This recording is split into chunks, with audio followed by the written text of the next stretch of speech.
자, 이번 시간에도 계속해서 투르키스탄 서부의 지역 패권을 놓고 펼쳐진 전쟁에 관해 이야기하면서 호레즘이 셀주크조에 편입된 과정을 확인해 보도록 하겠습니다. 샤말리크의 군대가 전사자를 묻고 부상자를 돕기 위해 15일간 전장에 머무르는 동안 전쟁에서 패한 호레즘의 이즈마일과 슈쿠르는 자신들을 따르는 무리와 함께 셀주크조에게로 달아났습니다. 호레즘의 망명객들은 처음에는 환대받았으나 이후에는 감옥에 갇히게 됩니다. 그리고 알툰타시의 고향에서 온 알툰타시 가문의 최후의 왕이었던 이즈마일은 얼마 못 가 셀주크의 감옥에서 자신의 무리들과 함께 죽음을 맞이했습니다. 알툰타시의 가계에는 모두 3명의 군주가 존재합니다. 이슬람력 408년부터 423년까지 재위한 알툰타시와 이슬람력 423년부터 426년까지 재위한 그의 아들인 가룬, 이슬람력 426년부터 432년까지 재위한 알툰타시의 또 다른 아들인 이즈마일이 그들입니다. 이슬람력 432년의 8번째 달인 샤반의 중순의 화요일, 그러니까 서기 1041년 4월의 중순에 젠드의 영주였던 샤말리크는 호레즘의 군주로 등극했습니다. 그 다음에 금요일에 치러진 이슬람 종교의식인 호트바에서 샤말리크는 가장 상석에 앉아 칼리프의 이름과 가즈나조의 마수드, 그리고 자신의 이름인 샤말리크를 차례로 호명했습니다.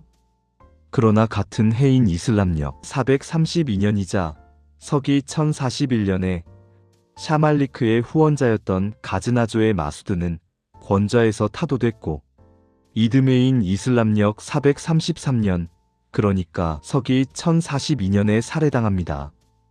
그리고 마수드의 상속자인 마우두드는 오히려 호레즘의 군주인 샤말리크를 자신의 주군으로 인정하면서 둘의 역할이 바뀌었고 가즈나조가 누렸던 과거의 영광은 완전히 쇠락해버렸습니다. 하지만 호레즘의 군주로서 절정을 누렸던 샤말리크의 영예는 짧았고 호레즘조차 오래 통치하지도 못했습니다.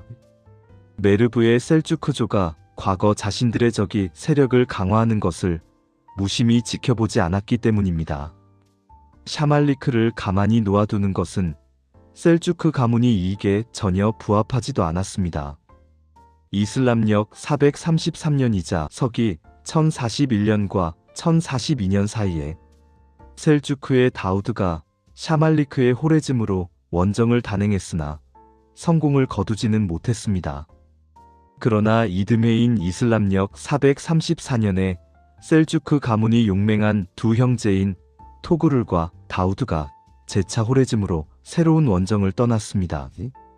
샤말리크는 수도인 우르겐치의 성문을 걸어 잠그며 저항했고 셀주크 군대는 그곳을 포위했으나 끝내 점령하지는 못했습니다. 그런데 셀주크의 토그룰과 다우드가 우르겐치의 포위를 풀고 서서히 고향으로 퇴각하기 시작하자 호레즘의 샤말리크가 그들을 뒤쫓아 공격했다가 패배를 당했습니다. 샤말리크는 전투에서 졌지만 적들로부터 목숨을 건졌고 이후 자신의 보물을 움켜쥐고 피신했습니다.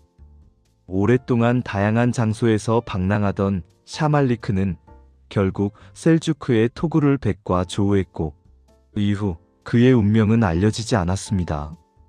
그러나 샤말리크의 이후 운명에 관해서는 의심할 여지가 없습니다. 그를 산채로 놔두는 것이 셀주크의 미래에 결코 이롭지 않았기 때문입니다. 샤말리크의 몰락 이후 호레즘은 셀주크 왕조의 한 지방이 됐고 셀주크 편입 이후 거의 20년 동안 호레즘에서 무슨 일이 벌어졌는지에 관한 정보를 담은 기록은 찾아보기 어렵습니다. 이슬람력 455년이자 서기 1063년에 셀주크조의 토그룰 백이 사망했고 그의 형제인 차케르 백 다우드는 그 이전인 이슬람력 451년이자 서기 1059년에 생을 마친 것으로 알려집니다. 차케르 백 다우드의 아들인 알프 아르슬란이 토구룰 백을 계승해 이슬람력 455년부터 465년까지, 서기 1063년부터 1073년까지 셀주크조의 군주로 재위했습니다.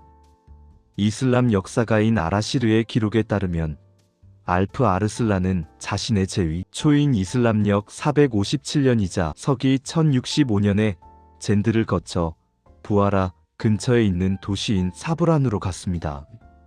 아르슬란은 처음에 젠드로 갔고 그곳에서 그의 증조부인 셀주크를 매장했다고 합니다. 이후 아르슬란이 제2훈강, 그러니까 아무다리아강을 넘어가자 젠드의 영주가 그를 영접하기 위해 나타났습니다. 그는 아르슬란에게 전적으로 순종했기에 이전처럼 자신의 영토를 통치할 수 있었습니다. 셀주크조의 아르슬란은 젠드에서 쿠르칸치, 그러니까 지금의 쿄네 우르겐치로 방향을 돌렸고 그 이후 메르브로 갔습니다. 이슬람 역사가인 미르운드는 아라시르보다 더 구체적으로 당시 셀주크의 군주인 아르슬란의 이 원정에 관해 기록으로 전하고 있습니다. 당시 호레즘에서 그곳의 지배자들인 파그푸르와 자지, 엘 카프샤트가 소동을 일으켰습니다. 아르슬란은 바로 이 폭도들을 진압하기 위해 출정했습니다. 15세기 페르시아 출신의 이슬람 역사가인 무함마드 환다미르에 따르면 당시 우르겐치에는 폭도들이 3만 명의 군대와 함께 있었다고 합니다. 이슬람력 458년의 첫 번째 달인 무하람 10일이자 서기 1065년 12월 12일에 셀주크조의 술탄인 아르슬란은 호레즘의 수도에 도착했습니다. 폭도들의 우두머리 중 하나인 자지는 전투에서 패한 후 도주했고 또 다른 주동자인 엘 카프샤트는 자신의 죄를 자백했습니다. 같은 해 겨울에 아르슬란은 이전에 호레즘 통치자가 머물고 있던 젠드로 향했고 호레즘에는 총독으로 자신의 아들인 아르슬란 샤를 임명했으며 이 신임 총독은 가즈나조의 술탄인 마우두드의 딸과 혼인했다고 전해집니다. 그런데 환다미르의 기록은 다르게 증언하는데 아르슬란의 맏아들인 멜리크 샤가 호레즘 총독에 임명됐다고 전합니다. 그러나 미르운드는 오히려 술탄 아르슬란이 멜리크 샤를 자신의 셀주크 왕조의 후계자로 선포했고 자신의 영토 중 하나인 페르시아의 통치를 위해 현재의 이란 중부 도시인 이스파한에 파견했다고 기록했습니다. 미르운드의 주장이 옳다고 할지라도 멜리크 샤는 이미 이전에 호레즘을 일정 기간 동안 통치한 경험이 있었습니다. 그래서 멜리크 샤는 셀주크조의 차기 후계자로 선정된 후 자신의 직위인 호레즘 총독을 다른 형제인 아르슬란 샤에게 양보했다고 전해집니다. 이후 젠드에서 다시 돌아온 셀주크의 술탄인 아르슬란은 캬트를 방문합니다.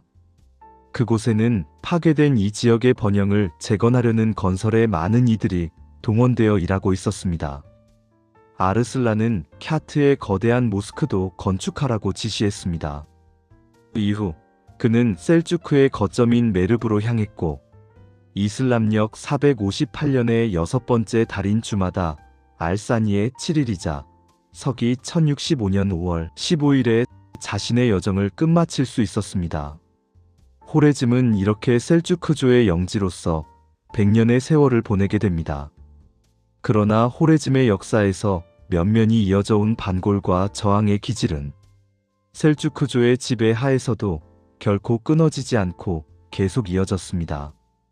다음 시간부터는 서기 12세기의 셀주크조로부터 끊임없이 독립하려고 했던 호레즘의 지난한 투쟁의 역사와 함께 호레즘의 토착 왕조이자 호레즘 역사에서 가장 절정의 전성기를 구가했던 호레즘샤 제국 시절의 이야기를 해보도록 하겠습니다. 감사합니다.